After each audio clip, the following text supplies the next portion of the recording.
com o tema Cristo, nossa paz, e o lema Fraternidade, Diálogo, Compromisso de Amor. A Igreja no Brasil, através da CNBB, lança uma das campanhas da fraternidade mais complexa e tem gerado muito entrave, muita crítica, porque justamente trata da questão do diálogo, da liberdade, do respeito para com as minorias. A preocupação da CNBB não é uma preocupação política, como determinados grupos religiosos, católicos, não católicos, politiqueiros, que acusam a CNBB de ideologização do Evangelho. Isso não é verdade. É falta de formação, falta de compromisso para com o Evangelho de Cristo. Na realidade, a campanha da fraternidade é um conjunto de igrejas que se unem de 5 em 5 anos para lançar uma campanha ecumênica. É a Igreja Católica, juntamente com outras igrejas que fazem parte do CONIC, o Conselho Nacional das Igrejas Cristãs, que são, se não me engano, 7 igrejas. Então, somos nós cristãos que percebemos a importância de viver o Evangelho de Cristo, defender a comunidade LGBT+, defender os índios, defender as mulheres, defender o progresso dos direitos humanos, sobretudo em relação às pessoas menos desfavorecidas pelas instituições. Não é fazer politicagem, pode até fazer política, porque a política é a arte do bem comum. Jesus soube fazer essa política. É bom nós diferenciarmos bem o que é politicagem e o que é política. Então a política da igreja é viver o Evangelho, é anunciar o Evangelho como Jesus anunciou. Está causando muita polêmica? Pode até estar causando bastante polêmica.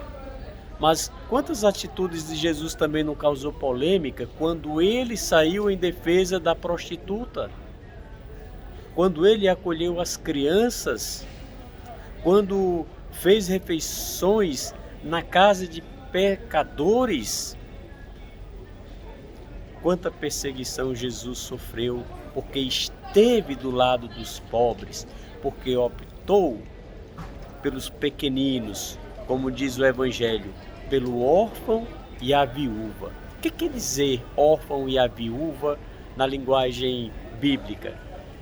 Quer dizer hoje os homossexuais, as lésbicas, as crianças vítimas de violências domésticas, sexual, de explorações diversas.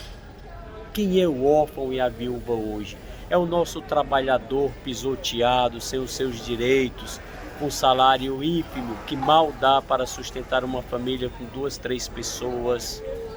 É o jovem sem nenhuma possibilidade de recurso para crescer na vida, são encurralados para o mundo do crime.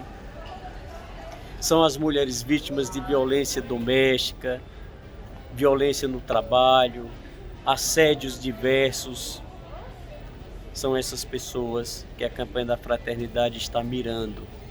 Não é apenas a Igreja Católica que se une numa grande campanha, mas juntamente com o CONIC, o Conselho Nacional das Igrejas Cristãs, formado por 7 igrejas mais tradicionais.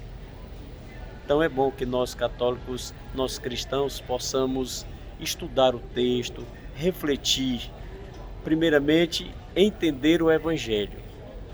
Quem critica a campanha da fraternidade desse ano é porque não entendeu nada do Evangelho. Pode ter lido uma vez, pode ter lido 2 vezes, pode ter lido 1000 vezes, mas não colocou no coração. Apenas racionalizou de forma bruta, ou talvez nem compreendeu. Porque se você compreende o Evangelho, se você compreende a atitude de Jesus, você também vai compreender a campanha da fraternidade.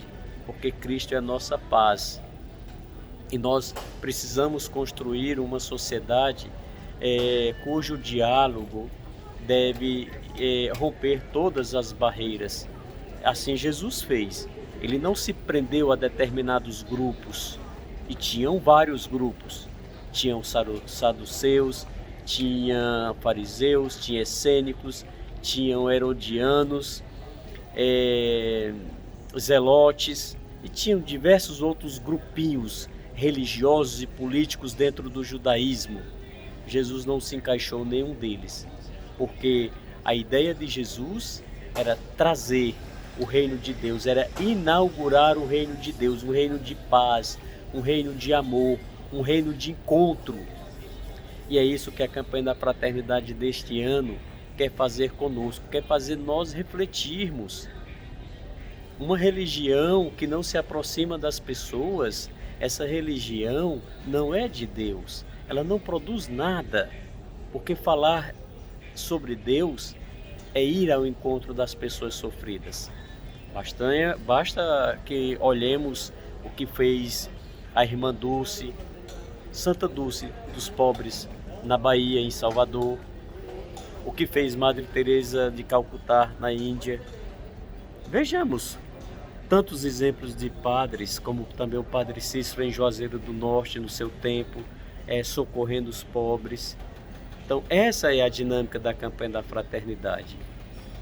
Não alimentar o discurso de ódio, o discurso de divisão, de perseguição contra ninguém, sobretudo o órfão e a viúva, dos quais falei agora há pouco, dos quais Jesus defendeu no seu Evangelho.